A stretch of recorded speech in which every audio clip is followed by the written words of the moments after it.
It for you? It was absolutely terrifying. Yes. Yes, and I forgot all of my primary school disaster preparedness knowledge in the moment. And you ran, and what happened? I ran and I injured myself You falling. fell, yes. So there are protocols to guide, but I think it brings home to light that we are susceptible to these things in the Caribbean region, and it's just a part of our geographical makeup. And therefore, it's important that the necessary emergency structures and so on, and procedures rather, are in place within school environment. And so and I want to say that though we didn't have any loss of life, thankfully, we had several children and vulnerable groups fainting along the way, and we're hoping that they're okay. Panic attacks in the school setting.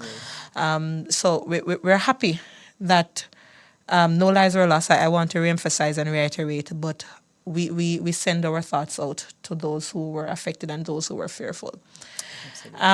To to finish out, I don't think I said the right of the week, but we're just coming from Parliament, which is why we sound a little bit winded here, rushing to get in, rushing through traffic. Thanks, Vanessa, for navigating us safely through, swerving from the buses and all of them who don't observe road protocols. But we were with the Joint Select Committee reviewing the Protected Disclosure Act that is chaired by Minister Edmund Bartlett. This is our second presentation before the committee. We had our first on September 13th, and we closed out by asking for greater protection for the whistleblowers. And there are some points that we knew they would have been controversial, but I think we need to post clips of our presentation on social media because we stand behind the recommendations that we made. For example, ensuring that those who blow the whistle, we can't put a little hamstring in law, wherein in one section you're saying that if you commit an offense by blowing the whistle, you won't get any protection, but another section saying if you blow the whistle, you can get immunity, notwithstanding confidentiality clause and so on. So we see things in conflict in the legislation. And one of the more controversial things that we spoke on is that we believe that there should be protection for those who blow the whistle publicly. And we knew that it would not have been necessarily taken readily by the committee, but we stand behind it. We made reference to the United Kingdom Public Interest Disclosure Act, the PIDA, there, because there are instances where public interest necessitates an individual making a matter known. And I think we would be naive to think that all state agencies either have the institutional design and facility to act in a way that they would want to, simply because of how they are designed and the limitations they have in law. But the second thing is that, unfortunately, you do have state agencies that do not necessarily act with their obligations in mind, especially for controversial matters, unlawful detention, and so on. So we stand behind our recommendation that certainly we're not saying people should just rush to the media. But if it is that the particular disclosure warrants it, we do not believe that that individual should not receive protection in law. So we stand behind that recommendation, and I think we need to do a little social. Written request to a data controller to know what information that data controller has belonging to them, what makes up the personal data that is theirs, what processes that data has been through, for what purpose that data was put through that process. So it allows for the individual to be able to know what information is being held, how the information is being used, and what exactly the purpose of that processing was. So that is under our Data Protection Act, which will come into force December 1. We also have a trivia question for today. If you call into the show, you will have the chance to receive double your normal price. Double credit! Yes. Exciting. So if you call into the show to answer, you can receive double your normal prize for this correct answer. And the question is, name 3 kinds of sensitive personal data under the Data Protection Act. So there's a list of them. The act is available on the Parliament website, so I'm encouraging you to go and search through and give us your answer via phone if you want to improve your winnings. So we'll go straight into our substantive topic now. Yes, yes, yes. And we're joined in studio by Mr. David Gray. He's a Deputy Information Commissioner at the Office of the Information Commission. And that office ensures that the Data Protection Act is being acted upon and compliance is there and so on. So we're excited to have this conversation. So over to you, Jade, as we start out. Yes, so this June, we would have had an episode on the data protection framework where we were joined by some members of the private sector. And today, we will be focused more on what those legislative provisions are in this discourse. Now, the Act, as we know, was passed in 2020. And this year, December 1, it is intended to be fully enacted, so fully enforced, fully implemented. There is a question that we're going to be probing as we navigate in terms of the regulations and when exactly those were passed, because I know they were being deliberated, I think, up to a month ago, but Deputy Commissioner can advise us on this. But with this implementation coming up December 1 and the requirements within the Act, such as companies being needing to have data protection officers and so on, and those officers needing to be somewhat independent within their office space. We've already heard from various private sector organizations that they're not too certain whether or not they can be fully compliant. So what are the implications with that lack of compliance, especially when there are financial implications and possibly the lack of human resource to fulfill some of these areas within the Act? Yes, so to join us today, as we would have said, Mr. David Gray is here from the Office of the Information Commissioner, hopefully to shed some light on some of these questions that we have here. Mr. Gray, how are you doing? I'm fine. I'm fine. Great. Thank you so much. You're welcome. And by the way, for our listeners, we do have some right to privacy in our constitution, absolutely. But this is the first law that is on statute, I should say, that governs our right to privacy in this way. I don't think that was how it started out, though. It started out, and Mr. Gray can perhaps assist us with the background of the Data Protection Act so we can get a sense of where the state is going and how exactly we are protected. So before we get into the compliance and the accountability, what is the importance of this Data Protection Act for citizens? Well, firstly, the Data Protection Act actually codified a constitutional right under the Charter, the right to privacy. What we have done now is to include in the codification the whole matter of data protection, meaning an individual's data being subjected to privacy rights, and actually putting the control over data in the hands of those whose data it is. So in looking at the Act, you will hear the term a data subject, which is actually you and I, and the data that is associated with us in whatever form it is, whether it is our name, whether it is our TRN, whether it is our NIS number, whatever number that can be associated with us and is used by various parties in normal day-to-day business activity.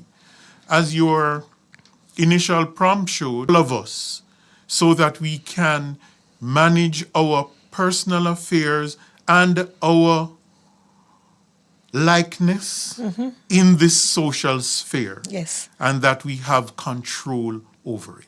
Thank you so much. Jade, I know you have probing questions, but interestingly, Mr. Gray, there was an article this week, I'm not sure if you saw it, Jade, wherein it flagged that there are certain questions that people were asked during the job application process that were very, very personal, matters around our health, medical records, and so on. Is there any protection or exemption regarding those situations? Well, when you're going back to the specific article which I read, we are actually dealing with, when you touch on health records, you're actually touching on concerning sensitive personal data. And sensitive personal data under the Data Protection Act is given special treatment in that persons who handle it have to have in place a data protection officer. The whole matter of privacy in relation to this form of information and who will have access to it is also dealt with by virtue of the provisions of the Act. Now, because of the advent of the Data Protection Act, our office has been informing persons that they need to look at their procedures and policies which they may have in place over many, many, many, many years to see that it is in tandem with the provisions of the Data Protection Act. And I would dare say that organizations need to look at this whole matter of health data and the purpose for which it is required in relation to the provisions of the Data Protection Act to ensure that A, there's no contravention of any rights that a data subject has, but that there, where one of the standards requires minimum data collection, that whatever that information which is deemed necessary for that organization's purpose is absolutely relevant to that entity. Great, thank you so much.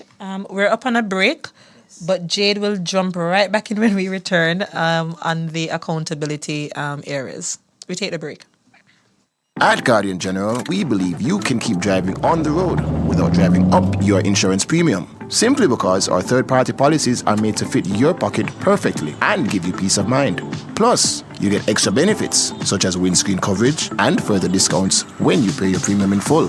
Pay online or at any Guardian General office island-wide. What are you waiting for? Call us at 888-468-3474 for a free quote today. Live safe. Live easy. We all know the benefits of drinking water and keeping the body hydrated. Drinking alkaline water helps improve the blood's viscosity, which in turn helps the blood flow more efficiently through the body. DK Spring Water is alkaline water. DK Spring Water, bottled at the head of the springs in pristine Buff Bay, Portland. Available in 280 milliliters, 500 milliliters, 1.5 liter and 5-gallon bottles. Call 627-9114 to order yours today. DK Spring Water. Taste it, know it, love it. This is Romain Verga and you're locked into the Bridge 99 FM. Your Caribbean vibes amplified. Easy. The people's champion. Our mission is love. Our vision is love. Jamaicans, by justice. The people's champion, champion. Justice, justice for all, justice under David Gray from the Office of the Information Commissioner. We were just having an off-air conversation about our coming regulations and a bit about our implementation and what that would look like with December 1 looming upon us. So, Mr. Gray, I don't know, for our listeners, could you give us your what you can say publicly as to the regulations and that implementation process? Well, last Wednesday, the minister did speak in the cabinet press briefing, Yes. and she indicated that the process of full implementation of the Data Protection Act will take place. There will be some modifications in relation to the full rollout, and over the coming weeks, the minister certainly will be making the relevant announcement as to lay all the doubts, allay all the fears as to exactly how December the 1st will be implemented over the period leading to the full process of implementation of that. Great, thank you so much. And for purposes of the listeners, just to indicate that the Minister of Reference here is Senator Dana, Dixon. that the regulations tend to give the law teeth, it make it operational. So to put that in context, that it is important that the regulations are so established and finalized so that we are aware of what the powers exist, what exactly we're being asked to be compliant with. So regulations are quite important for any law to really be effective. So we await the further information from Senator Dr. Dixon, as Mr. Gray just outlined. But we still have some information that we can still get and be guided by. So, Jade? Yes, absolutely. And, because I think some of our listeners are challenged with understanding how this legislation would apply to them. So just to break down for them quickly, who is a data controller? So, for example, JFJ, we take cases. from persons who need legal assistance. Are we data controllers? Data controllers are anybody who processes information. So it's very wide, and it covers all persons who process data. Yes, JFJ is a data controller. So And already look at these things, Mr. Gray, and say, how are we going to be meeting them with no Right. encryption and these kind of fancy stuff? Well, you'll have to put in place measures to protect the data. Yes. That may include encryption measures. There may be other security facilities and features available in the various programming spaces that are applicable as well. Encryption may not be the same for everybody else. For some, it may just require them to ensure that each user has a robust password. okay. Oh. Okay. So I we should be guess, fine then, you're saying, Jade? I think one of the things that would help, I know that under the Data Protection Act, there is the requirement for a data protection officer. So is that the role of that officer to ensure those mechanisms? And then with that responsibility, what power does this officer have? Like, what kind of person becomes a data protection officer, first of all? I think we'll start with that one. Well, firstly, a data protection officer is appointed by the data controller. I see. That's the first and the most important thing. It is a requirement in registration that all data controllers name a data protection officer if required to do so. Now, the data protection officer has the remit to monitor the data controller's compliance with the Data Protection Act. Now, this is a very serious role in that the Act did not specify the qualifications that this person should have.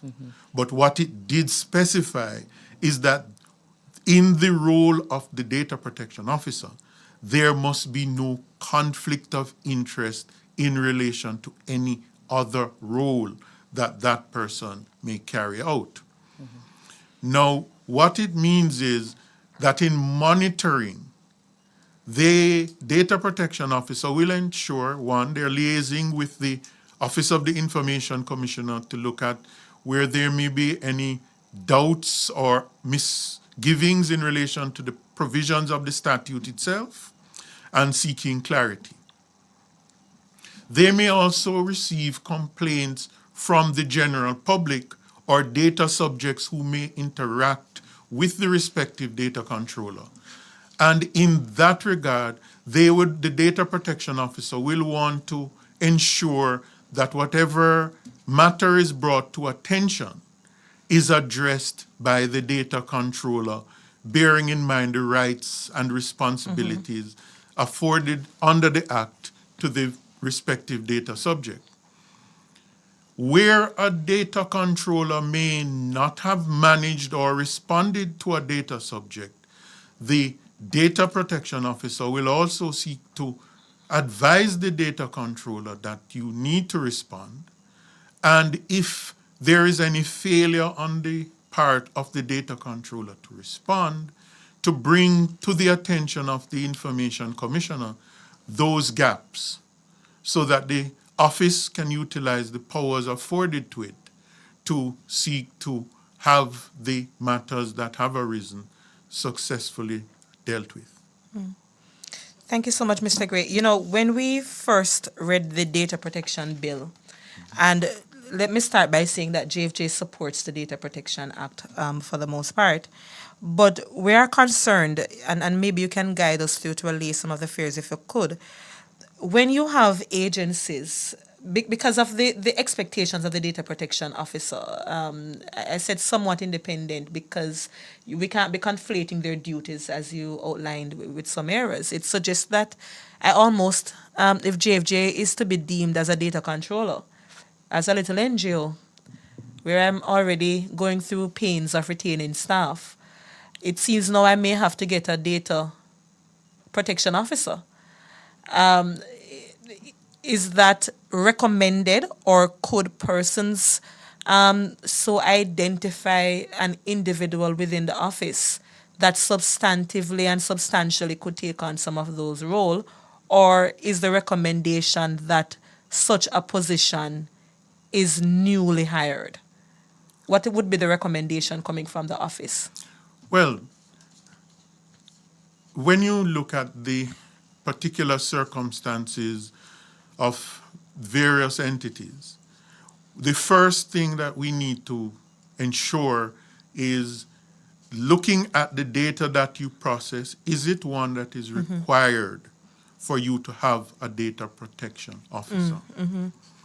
Now, I want to say for the general public that while the focus is on the data protection officer, and a data protection officer is required where you are a public authority, where you handle sensitive personal data, where you are regarded as being a large data processor, or you are also required by virtue of any ruling by the commissioner to have one in place, that the fact that you do process data and you are a data controller, you will have to have in place a mechanism to ensure that the rights of all data subjects are protected and addressed. Okay. Right? So the focus now on the data protection officer is because of those 4 criteria that I mentioned. Yes. That you handle sensitive data, you're a large data processor, you also are in a class the commissioner has ruled is required to have it, or you're a public authority. Now, the data protection officer, the methodology of appointment, enter into an engagement with them to be your data controller on your behalf. Okay. You could also go the route, particularly where your organization may be sufficiently large, to hire a person and put specifically in that role. You could also be looking through your own organization and you are identifying an individual who you may presently engage to undertake the role of being the data protection officer. Again, we have to emphasize that whatever other role that they undertake, there should be no conflict. Absolutely. And we also need to understand that the person that we may be engaging has to be at a level that, A, they're acting independently, and that once they have brought the concerns to the public sphere, which meaning within the organization, that these are handled and handled with expedition. Yes. So the methodology of appointment is really left to the entities itself, bearing in mind the criterion as outlined. Great. We're coming up on the break in a few seconds, but a few things I want to probe with Mr. Gray. I wrote this down. If there is like a simplified audit checklist that the commission could assist agencies with to say, have I met these criteria? A lot of people will not be reading the act, unfortunately. You're required. It's part of your job, right? But I want us to be guided by that though it's a requirement, we already know the limitations. So what is the role of the commission in guiding people through and encourage them to read it, but understanding that their levels of comprehension may vary? How do we ensure that people are compliant? So public education and the assistance from the commission's office would be something we want to probe on the other side of the break. The new KFC Nuggets. Delicious, crispy, juicy, original recipe nuggets. With KFC Nuggets, you'll never settle for less. The time by KFC Nuggets is 1:30. Listen up, Jamaica. At Fosrich, everybody's getting a solar water heater. $20,000 deposit. 6 months to pay. What a deal! Fosrich financing. Call us 876-937-5099.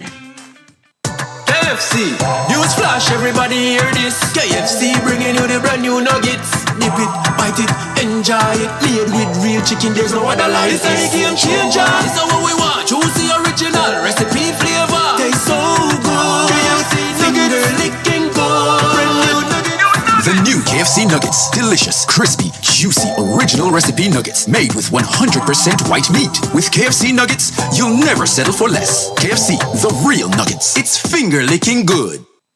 Don't wanna leave, don't wanna go. We'll stay tuned to Bridge 99 Jamaica. Don't wanna leave, we'll stay tuned. Bridge 99 Jamaica.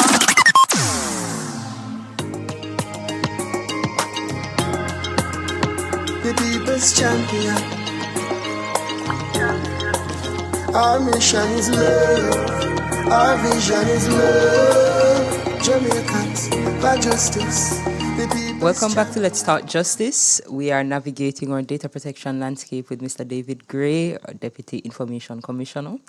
And before the break, we were about to ask what, if anything, and what plans does the Commission have to kind of simplify some of the provisions that are in the Data Protection Act to help us data controllers and potential data controllers understand what those requirements are. What if any, public education plan is coming forward from the Commission?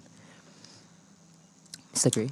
Okay, well, in September, the Commission did do a soft launch of its public education program, which will be all-encompassing. It will cover information for data controllers in relation to the rights of data subjects, the process of registration, what does registration entail, the matter of the data protection officer, who is ideal candidate for appointment as a data controller, what sort of systems should you have in place as a data controller to be able to enforce the rights of data subjects and ensure that you process data in keeping with the standards.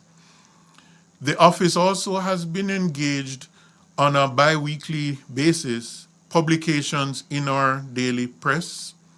I think they come out on a Sunday, and they give basic information on the provisions of the Act and how the Act is to be implemented. Over the next couple of weeks, we'll be ramping up our website, and our website will be giving a lot of information. Particularly, we hope to include the feature of the registration process so that persons can do the registration, undertake the registration process online. And that will be a great help. It will take a big burden off of our data controllers to complete the forms manually and make a long trek from all over the country to our offices. We'll also be rolling out a fulsome public education program now on the various sectors. Those sectors may cover the insurance, they'll cover the public sector, the private sector. We'll be partnering with some of our private sector entities that as a whole have as one of their core activities data privacy and data protection.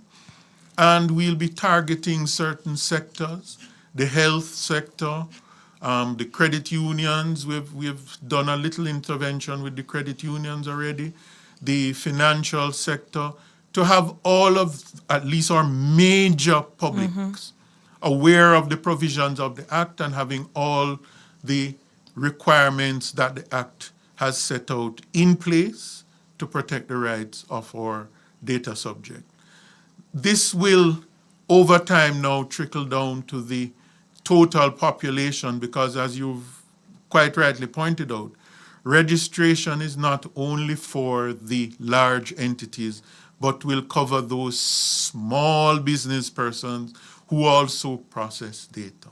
Yes. And what we'll have to ensure in the design of our public education program is that it is kept very simple and easy to understand, and whatever forms that may be required for the process of meeting the requirements of the Act are easily available and in a readable form that they can be completed by, I don't want to use the word lest it be thought of as being unkind, but the ordinary man. Yes. Right? And you will get our official communication, Mr. Gray, but I do hope that there is space, because some civil society organizations, we collect a lot of information, and we want to ensure that we're compliant with the law, because we can't be in the public talking about law reform and we're not compliant with what has been passed. So we're very cognizant of that, and we hope that there is space for a meeting to be had, not only with JFJ, but our partner agencies as we navigate this landscape. Well, we look forward. If you make the request, our offices will seek to, as best as we can, given our resources, to have that dialogue, because it's essential for us to have all our partners on board. This piece of legislation engenders partnership. If our partners are not in full adherence with the Act, then our role will become even more complicated and complex. So once there is full buy-in by all the respective stakeholders, it will make the process of managing, implementing, and enforcing that much easier. Thank you so much. Thank you so much, Mr. Gray. We appreciate you coming in. Well, I think that now that we are going into our data protection period, now that we'll have our improved privacy rights, or privacy rights actually realized, there will be a lot greater interest in what those provisions are. So we're definitely looking forward to seeing that simplified, or some of that public education material that you spoke about. And we are certainly looking forward to any further information from the ministry on the regulations that should support the legislation going forward.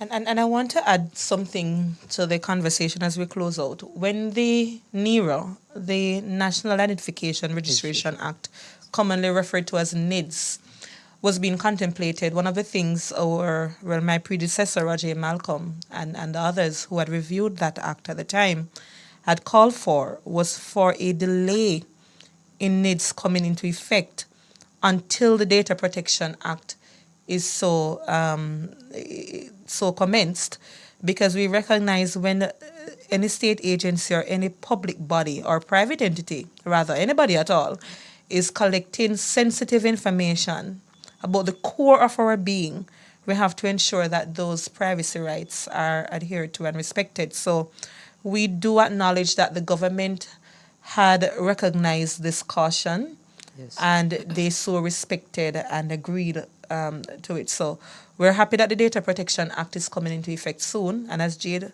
outlined earlier, and as Mr. Gray advised us, then once the regulations are so passed, then we will see different measures and different steps being taken over the next coming months. But we do look forward to Senator Dr. Dixon giving us further information on what are the steps, the provisions that will so come into effect based on a stage-by-stage basis, if you will, a very phased approach based on those public statements. So we look forward to it. But Mr. Gray, we wish you best of luck. And public education is something from our desk we can support the office as we're doing here. So we are heartened by your willingness, and we appreciate you navigating traffic to get here. Thank you, and thanks on behalf of the office for having invited us. Thank you so much. All right. Did we have anybody calling in? Yes. We have. Oh, she's here? He or she? I don't even know. I'm sorry. No, they're no longer on the line because there seems to have been some complaints, but I don't know because we not got through. So I guess the lines were buzzing with trivia question responses. Oh. However, we do have a winner. The name is Anissa. Unfortunately, I don't have a handle for her. I have her number, so I can't read that out on air. But Anissa, you'll get a message from us in short order in regards to your prize. But she would have stated for personal data, she considered political opinion, sexual orientation, sex life. What we gave it to her for political opinion and sex life, as those are under the sensitive personal data. But just for our audience who has been listening to the discussion, under the Data Protection Act, your sensitive personal data is personal data that includes your genetic or biometric data, your racial or ethnic origin, political opinions, philosophical beliefs, religious beliefs, or other beliefs of a similar nature. If you're a member of a trade union, if you have physical or mental health condition, your sex life, and the alleged commission of any offense by the subject or the proceedings for any offense that you would have been alleged to have committed. All of those things constitute personal data. I'm being corrected by our producer to note that Anissa did in fact say trade unions. So Anissa, Anissa, thank you so much for participating. You will receive your double prize by virtue of having called in. And I think we're now in our second half, Ms. Jackson. Well, I'm going to ask our tech op, Kevin, just to allow us to take an early break so that when we come back, we have some discussion on that judgment last week. Maurice Tomlinson Buggery Law. We're going to be touching on the implications of the Savings Law Clause and what all of that means for human rights in our country. So we take the break. Open sesame, here comes Rastaman. So what are you eating? What are you drinking? Abacadabra, catch me if you can. What are you reading and what are you thinking? Join I, Lalabella Corella, aka Tony Rebel on Raspirance as we trod on the Bridge 99 FM. Uplifting reasoning to uplift the nation. Tune in to Raspirance every Friday from 10 a.m. until 12 p.m. for a fresh experience on the Bridge 99 FM to the world. Fire Fridays!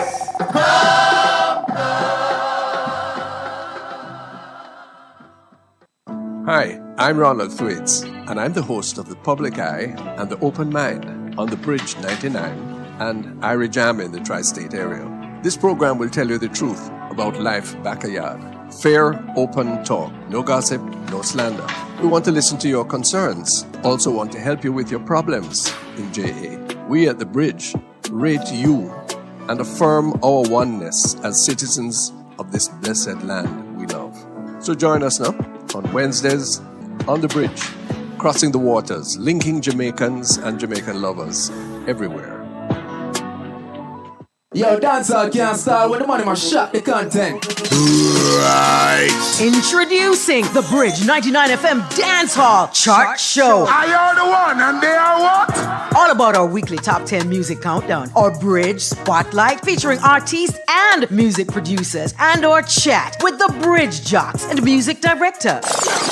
We bring you in on the action. Just send your videos every week for your favorite artists on the chart in our Fan Affair segment. Do it WhatsApp 876-551-5782. Jogger! It's new, it's authentic, it's trend-setting, and only on The Bridge. The Bridge 99 FM Dance Hall Chart Show, hosted by Shell. You know the vibes this Friday at 1 p.m. at the wickedest thing since dancehall. You know the thing go, we're bringing the vibes to the where, to the what, to the world. It's Jamaican, it's Caribbean, to the world on the Bridge 99 FM. You heard?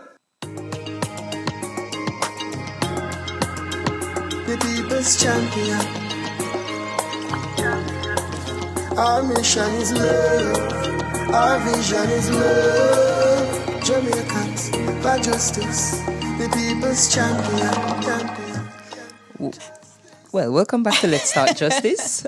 So we just had a conversation about our data protection landscape, and we're now going into our second half topic, which is on the matter of Maurice, well, the secondary matter in the Maurice Tomlinson legal challenge, where they would have been inquiring into whether or not the court could inquire into the constitutionality of certain sections of specialized legislation. So Ms. Jackson is going to elaborate on that. Well, we know commonly what is referred to as the Buggery Law in the country, which is 3 sections of the Offence Against a Persons Act. Well, the actual act, the actual buggery provisions are section 76 and 77, which speak to the actual act of buggery.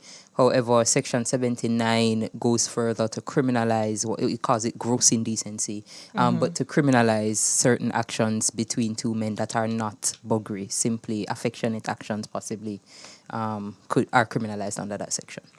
Now, Ian Wilkinson, Casey, who represented Maurice Tomlinson, urged the judges to be bold, were the words that he used, asking for the Buggery Law to be so deemed as unconstitutional.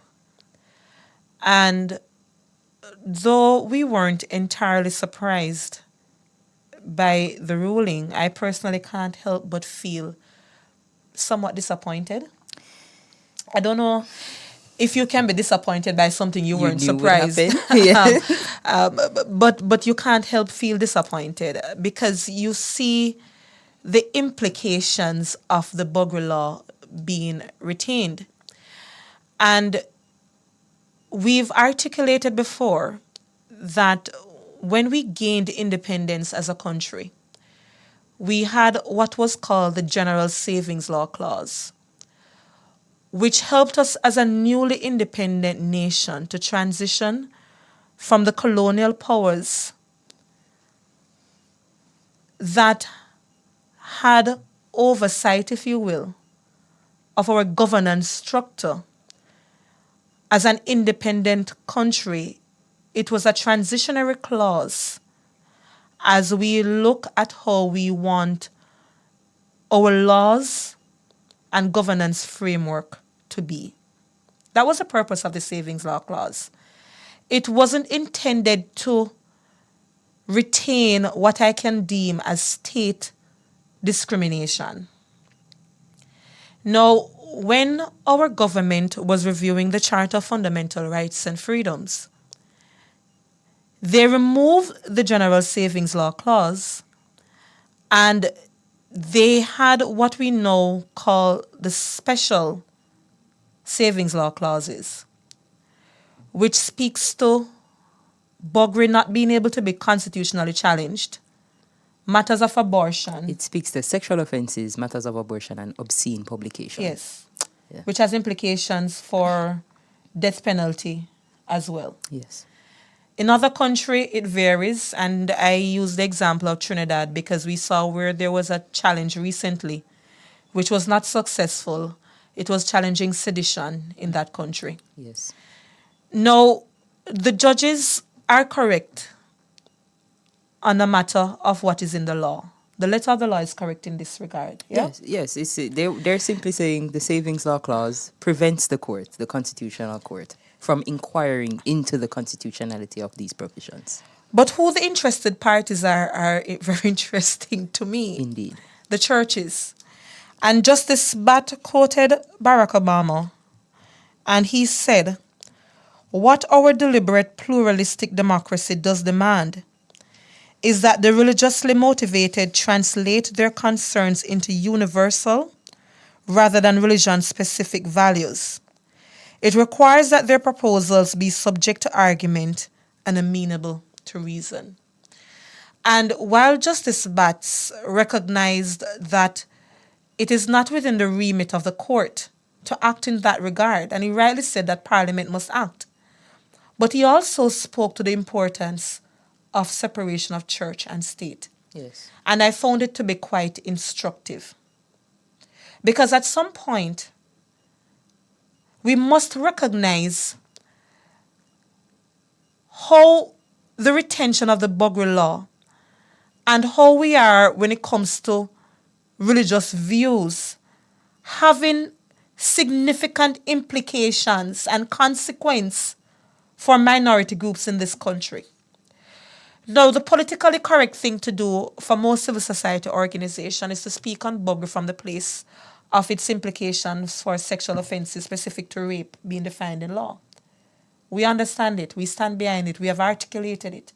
Many times. That the Joint Select Committee of 2018 said that they would not be recommending that rape is so redefined so that men and boys are protected because they believe that it may have implications for the buggery law. And in that regard, they want to put it to a referendum. JFJ goes beyond that to say that at some point, the rights of the LGBTQI population must be respected. So we look at it from two sides of it, that the church ought not to be dictating what they deem as family values in this country to the extent that vulnerable groups are being discriminated against.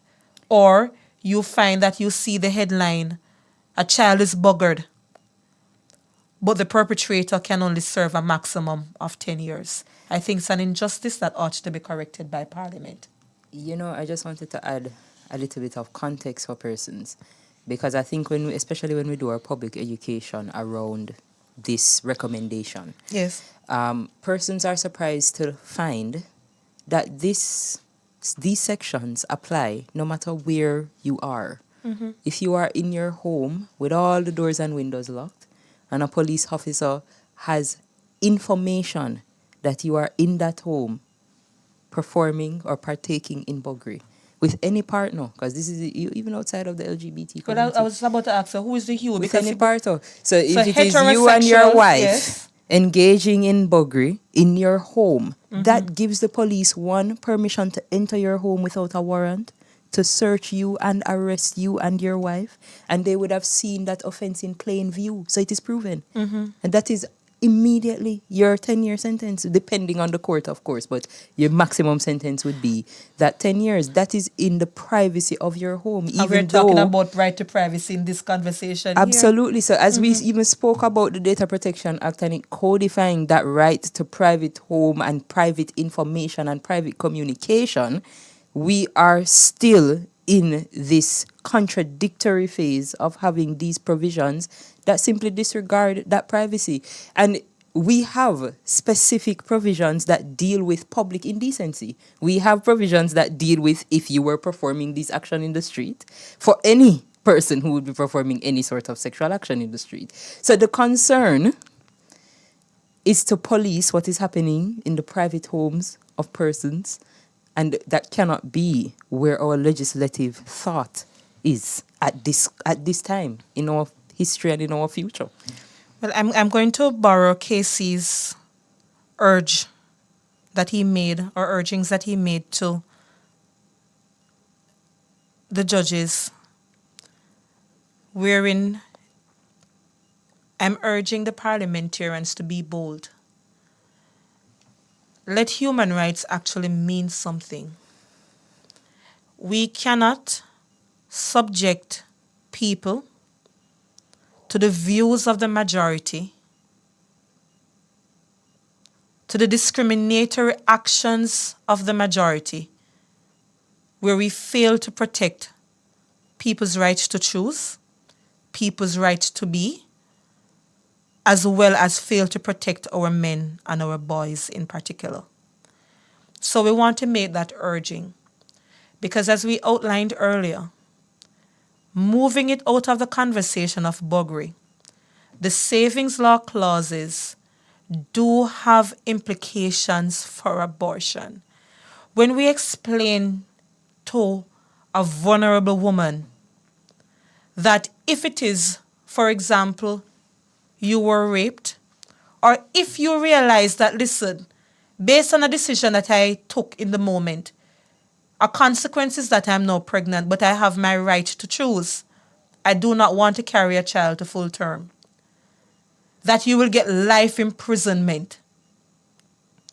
How is that just?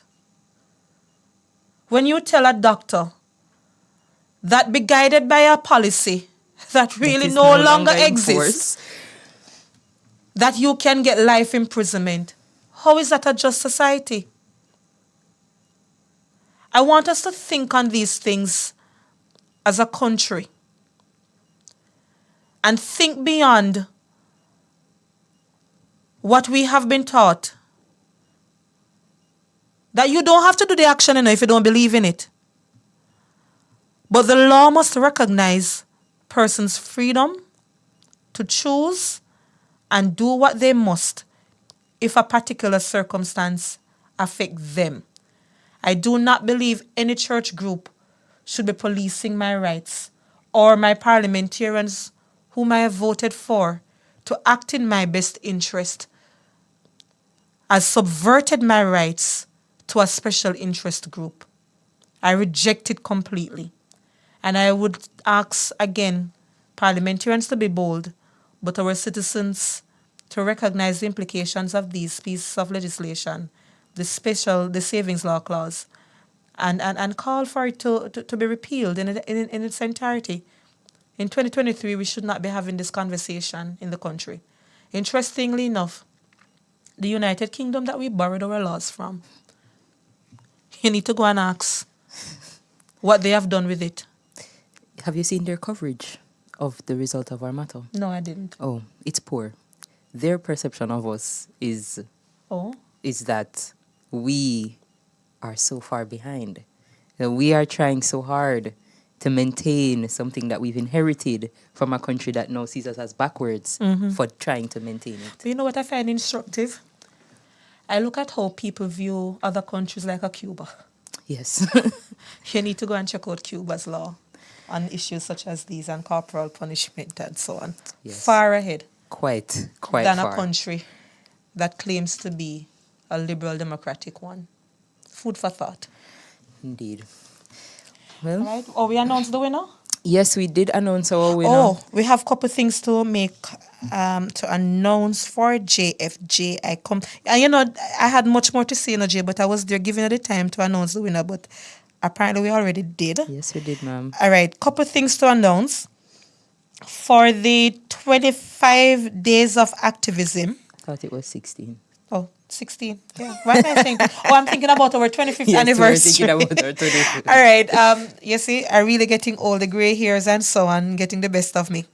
But just to indicate that we have some activities coming up for the 16 days of activism. That is where we celebrate how far we've come regarding gender-based violence and calling for our legislators to act and to campaign for the rights of women. So during that 16 days that commence on November 25, yes, and it goes up to December 10th, yes, which is Human Rights Day, JFJ, we have some activities. We have 2 closed-door sessions. They're by invitation only. That's a breakfast forum with private sector entities and the role they play in advancing and addressing gender-based violence. We also have a Human Rights Day reception on December 10th, and that will be held at a venue that I can't disclose. But a very public event that we have coming up is December 8th. Yes, December 8th on Friday, we will be at the Halfway Tree Transport Center, and we'll be having our Human Rights Day community intervention, and we are inviting you all to come out and join us. Come join us and come with your sign and your excitement and call for justice reform in the country. Yes. Let our parliamentarians know that the Domestic Violence Act, we don't want one more year of announcement. We want the act actually being not just submitted in Parliament, but actually passed. Absolutely, yes. Absolutely. So come run out with we. Yeah, but it's not just that. We have the information there as well. So if you want to know something, the whole team will be there to be giving out all of that relevant information. So it will be a fun day as well. There will be prizes and surprises outside broadcast. But we're not advertising anybody else on Bridge 19. I won't do it at all. But yes, so the excitement will be there. So keep watching our pages, JA for Justice on Instagram, Jamaicans for Justice on Twitter, and our further announcements will be forthcoming. So thank you for joining us this week. We'll be back next week at the same time, 1 p.m. So this was Let's Talk Justice. I'm Jade Williams. And I'm Mikkel Jackson. Take care. Jamaicans for justice, the people's champion. Justice, justice for all. Justice under the law. Justice. Jamaica do unlawful detention and police brutalization. Class, gender, race or religion. We not tolerate discrimination. To join the fight against injustice, contact us at 755-4524 or JamaicансForJustice.org. The people's champion. The Bridge 99 FM.